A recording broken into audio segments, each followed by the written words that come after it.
All right, well, I know there is another video of me tying the 2-bit hooker.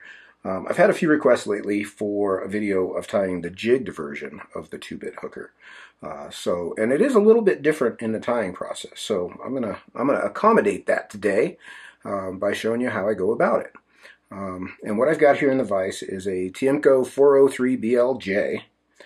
It's a 60-degree jig hook, and the first bead I've got on there is a 3.3 millimeter. That's a brown bead. You can, obviously use whatever bead colors you like. This is a size 14, so I've got a 3.3 slotted tungsten bead. That's this front bead here. And I've set that on the hook so that it lines up with the slot to line up here on the upright. And then I've got a 7/64 conventional bead. And this one I've used in red just to sort of delineate, but it does make kind of a cool thorax that I'm going to just push right up behind it. So we're sticking with our 2-bead story and staying with that. I'll tie you a red one just because I really like the red ones. I fish a lot of the red. So I'm going to take some Vivus 14-aught thread, and I'll start it here behind that red bead. Get that tag end trimmed out, and I'm going to come just to the bend of the hook there, and that's where I'll tie my tail in. And for the tail, this is just India henback. This feather particularly is a Whiting CDL hen saddle feather, but regular India henback works just fine. These CDL fibers are just longer and easier to work with. And I'm going to take a clump of these fibers like so and pull them out at a right angle so that their tips become as even as I can get them, like so. And I'll grab that clump and peel it off the feather. So I've got just a little tail clump. And I'm going to measure this it's about a half shank, maybe just slightly longer than a half shank long. And I'll tie this in back here at the bend. Get just a couple turns on them. There we go. And then, before I move my thread forward, I'm going to take another bobbin loaded with black 14-aught. And I'm going to catch the end of this thread here in that same spot and wrap forward over both the butt ends of the tail and that tag end of the thread up to that bead. And then I'll take my bobbin and just drape it over the back of my vise. You can see that thread's just hanging there out of the way. And I'll trim the butt ends of the tail out. So now I'm going to use my red thread to build my abdomen. And we're on a size 14 here, so it's going to take a little bit of thread work. We just want to build a nice, even thread abdomen with a bit of a taper to it, nice and smooth. And what I don't want to do is jam these beads together. You can see how that bead will still slide back a bit. We want to leave ourselves a little bit of working room there. And you may need to manage your thread a bit just to keep the twist out. But I want fairly skinny little body there. And then I can whip finish that red thread behind the bead and trim it out of there. So we're done with the red. Obviously, whatever color fly you were going to tie, your first color would be your primary color. And then typically black for the rib, although, on a black one I use copper wire for the rib. So I'm going to take now, and I'm going to turn my vise a bit. You can see my thread hanging there, and I'll spin this black thread up just a bit. I'm not cording it like crazy, but I do want to cord it up a bit. And what that'll do is make for a smaller profile rib as I wrap up. The reason I turned my hook there is so that my thread doesn't run into the hook point. I don't want to take the chance of fraying it there.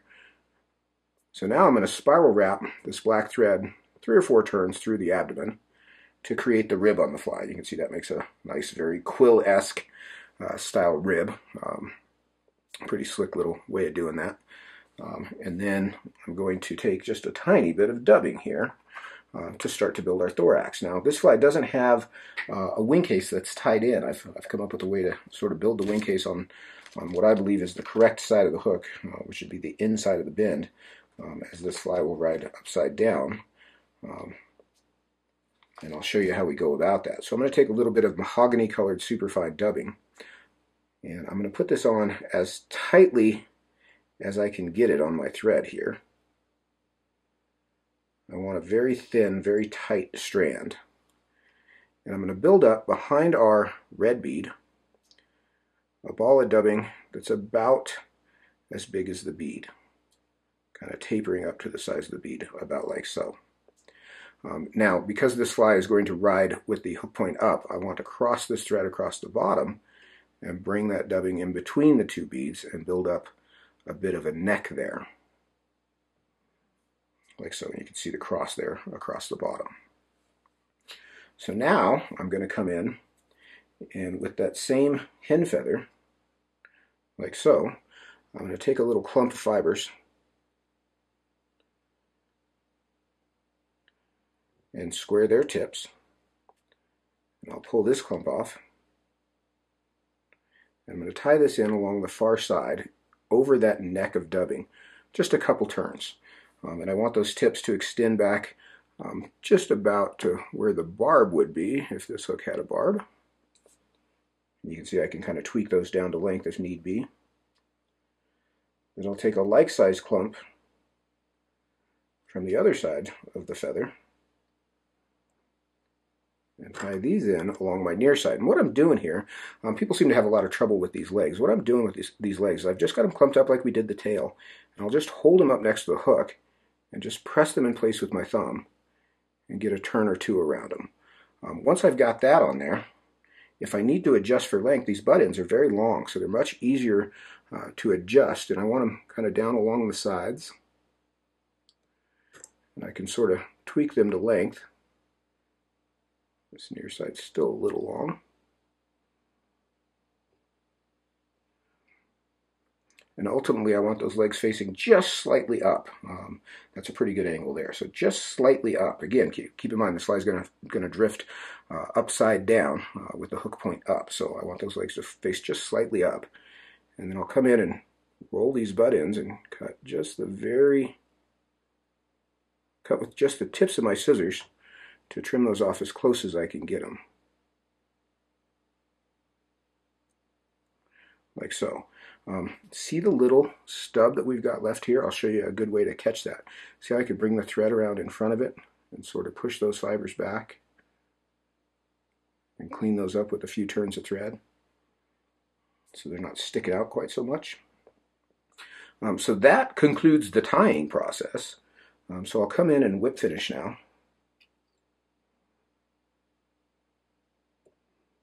Up behind that first bead.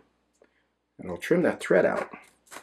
Now, just to make this easier to see, I'm going to turn this hook upside down in the vise. I'll bring them up just a bit here. And at this point, I'm going to add some resin. And the best way I found to do this, we're going to build a wing case out of resin. And the best way I found to do this is to do it in two coats. So what I want to do, first of all, is pick up, I've got some medium viscosity Solarez. And I'm going to take this drop and I'm going to put it right on top of that bead and work back over the top edge of the body to the base of the tail and then sweep forward. And I want to kind of keep it a little thin over that bead for right now. Wipe off my extra. I want to make sure I got the entire top surface there coated nicely, like so. And then I'll cook that with my lamp. And on and off with the lamp, and you want to hold your lamp fairly far away again, just to make sure everything cures slowly and all the way through.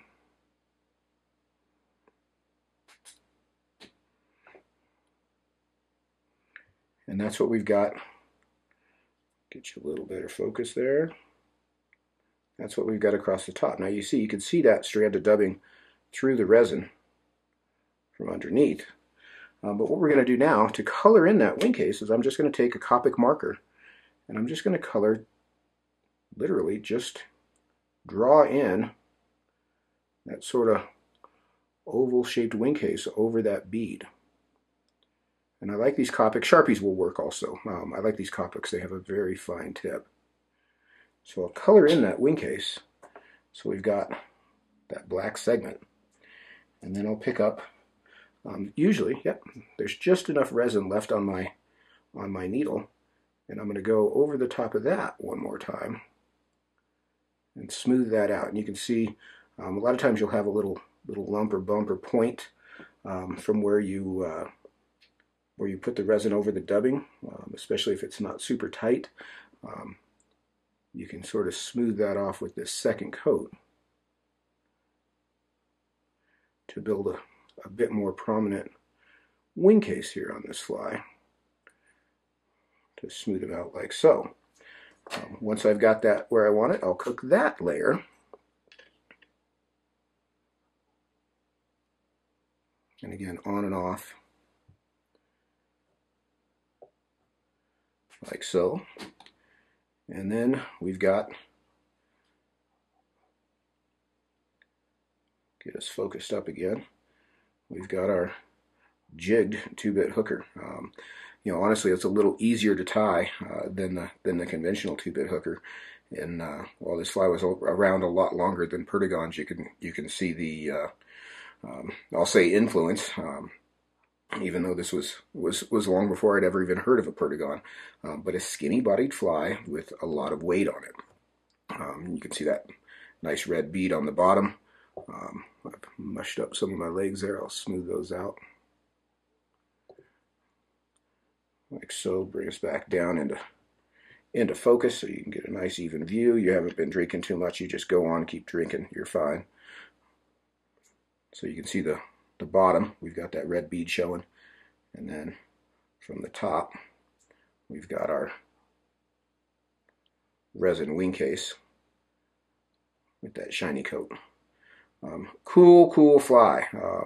You know, I was never a big fan of jigs. They, you know, we just did the Legacy series of flies with Umpqua, and we were talking about new things that have come out over the years, including bead heads and flies like the Clouser minnow. And I was a young man when bead heads first came out, and you know, everybody, you know, me included, were sort of a hard sell on those things. We didn't understand how they would work and so forth. And since then, I've learned that if it's, you know, if I look at something and think it's weird or dumb and that it'll never work, it usually turns into a pretty big thing.